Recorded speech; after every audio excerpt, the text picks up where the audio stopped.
L'histoire se termine bien, mais elle aurait pu tourner au drame. Hier, une femme déguisée en infirmière a enlevé un nouveau-né de 3 jours dans une maternité d'Aubervilliers en région parisienne. Le nourrisson a été retrouvé quelques heures plus tard en bonne santé, à quelques kilomètres de là, au grand soulagement de ses parents. Katia Kerbous, Yaël Goujon et Olivier Saint-Paul. C'est dans cette résidence de Pantin que la police a retrouvé le bébé enlevé à Aubervilliers.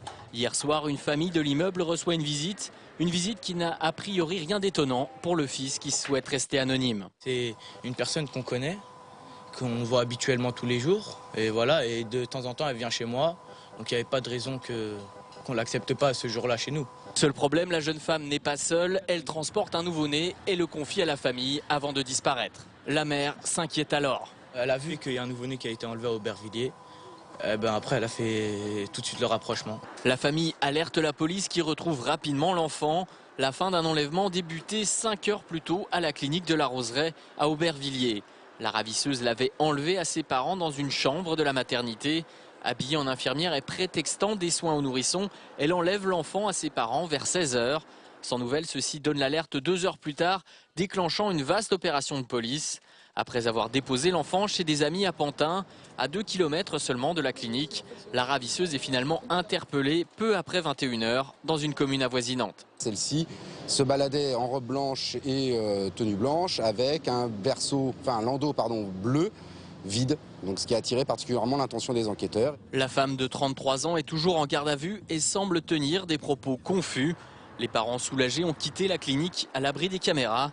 Du côté de l'établissement hospitalier, on se refuse à tout commentaire. Personne pour expliquer comment la ravisseuse a pu se faire passer pour une infirmière et ressortir de l'établissement sans être inquiétée.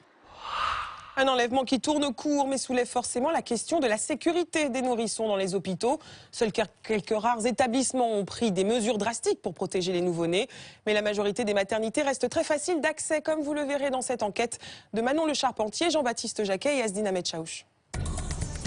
Sans aucune difficulté, nous accédons à la maternité de cet hôpital public de la région parisienne. Dans les couloirs, personne ne prête attention à notre présence. Bonjour. Aisément, nous arrivons devant la salle des naissances. À quelques portes de là, nous entrons même dans une chambre. Une mère qui vient d'accoucher se repose paisiblement. Auprès d'elle, son nourrisson est placé juste à côté de la porte, sans garde spécifique. Devant cette facilité inquiétante pour accéder aux chambres des nouveau-nés, nous interrogeons une infirmière. Excusez-moi, mais si elle dort, la maman par exemple... Ah ouais, ça c'est un risque. Dans ce cas-là, on laisse plus rentrer personne. Moins fataliste, d'autres établissements ont semble-t-il pris les devants. Comme ici à Montfermeil en Seine-Saint-Denis, théâtre en 2007 de 2 vols de nouveau-nés. Dans cet hôpital public, la direction a tout simplement adopté une technique drastique, le bracelet électronique. Si le nourrisson quitte l'établissement, l'alarme s'enclenche. Le dispositif semble rassurer les mères. On est quand même au 3e étage, donc le temps que le bébé sorte du service, il sera déjà signalé. Ce pédiatre salue également le recours au bracelet électronique dans son hôpital, même si selon lui, rien ne remplace la vigilance des parents et du personnel. C'est une mesure supplémentaire de sécurité, mais qui n'est pas forcément non plus imparable. Il y a des pannes, il y a aussi des incidents techniques liés à ces appareillages.